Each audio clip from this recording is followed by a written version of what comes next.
করব, লাইন নিব, লাইন নিয়ে কোনা কোনা মিলাইয়ে দিব। এটা মূলত আমাদের করতেছি কিসের কারণে, আমরা যাতে অরিজিনটা করতে পারি সেজন্য। হ্যাঁ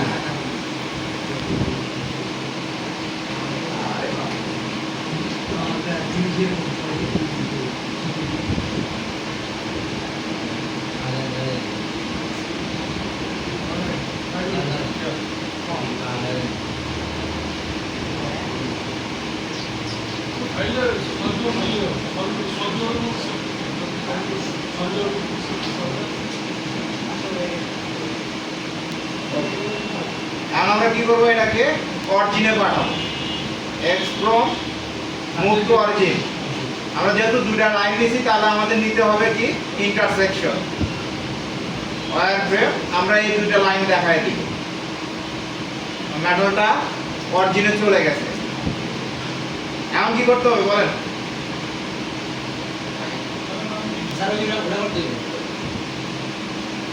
উল্টো পাল্টা কথা বললেন।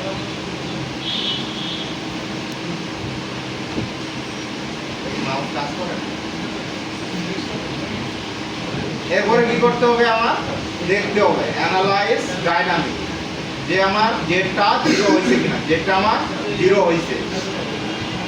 এখন আমি কি করব বলেন?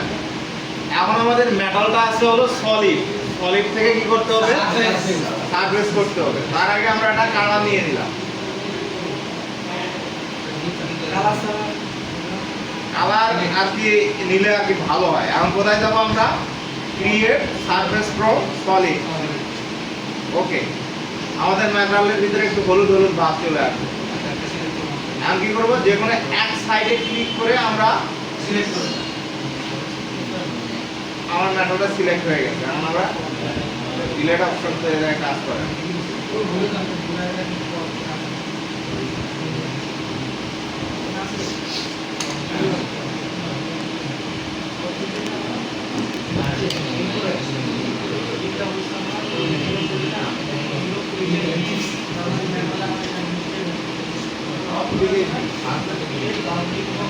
এটা ইয়ে দাম তো কি করতাম তো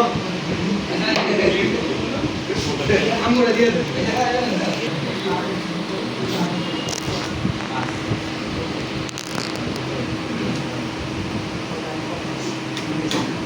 একটা ইয়ে করবো আর একটা গাছ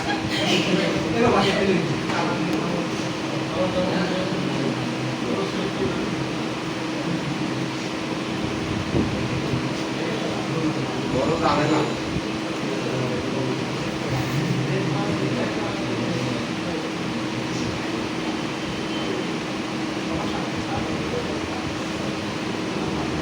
देखिए बात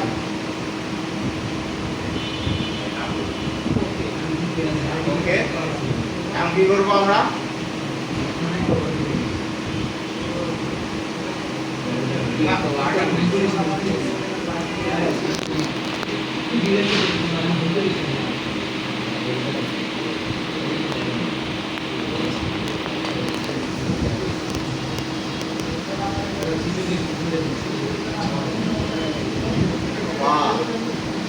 এবার হয়েছে না। আমরা কি করছি এখন তো আগেও, এখন দেখেন আপনি একটা করে সার্ভিস দিলেন, ওটা তো আপনি চাপ দেওয়ার পরে বাবা। মানে আগে প্রথমে আমরা কি করবো, পুরো মেটালটাকে সিলেক্ট করবো, কালার নিয়ে সিলেক্ট করবো, তারপরে কোথায় যাবো, create solid to surface, create surface from solid. Solid নেওয়ার পরে কি করবো, আমরা সেটা ক্রিয়েট করে দেবো। এখন কি করবো, আমরা মেশিন টাইপে যাবো। তার আগে আমরা 2D করে নিলাম, মেশিন টাইপ মিল ডিফল্ট, আমাদের মেশিনের নাম মনে নাই। তাহলে এখন আমরা কোথায় যাব, মিল টুল সারফেস রাফ পকেট। ওকে, এখন আমরা করব কি, যেহেতু আমাদের ক্লাম নাই সেক্ষেত্রে আমরা একটা সারফেস দেখাই দেবো, মেটালের নিচের সারফেস দেখাই দিলাম, একটা সারফেস আমরা দেখাই দিচ্ছি। এরপর কি করতে হবে, আমাদের কতখানি ফেস করবে সে বাউন্ডারিটা আমার দেখাই দিবে, তাই না? ওকে,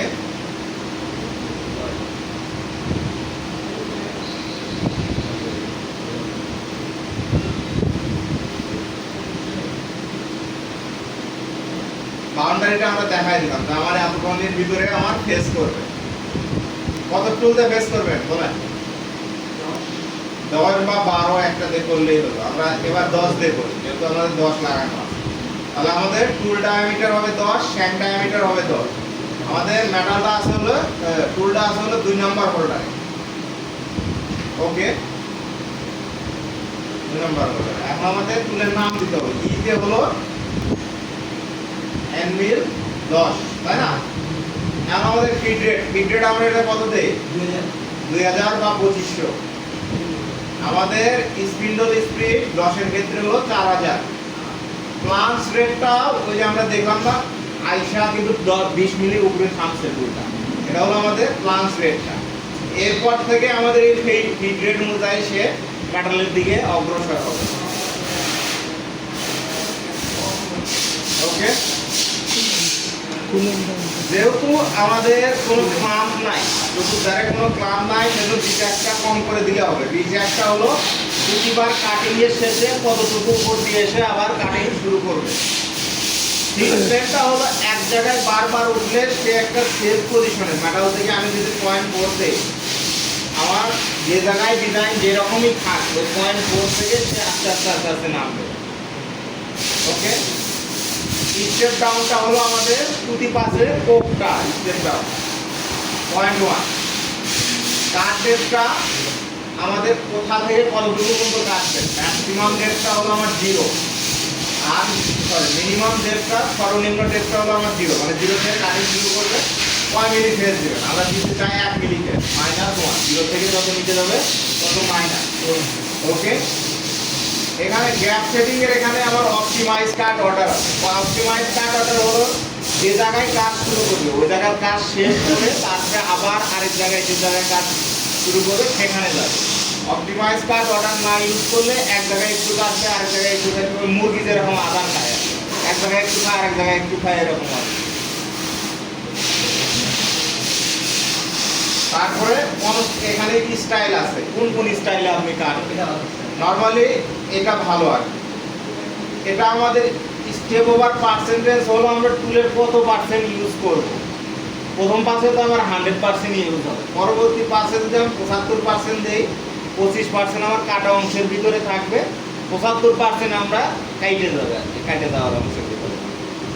স্পাইরাল ইনসাইড টু আউটসাইড হলো টুলটা প্রথমে মেটালের ভিতরে পড়বে, তারপর আস্তে আস্তে বাইরের দিকে যাবে। আমাদের দরকার না, আমরা বাইরে থেকে ভিতরের দিকে কাটতে।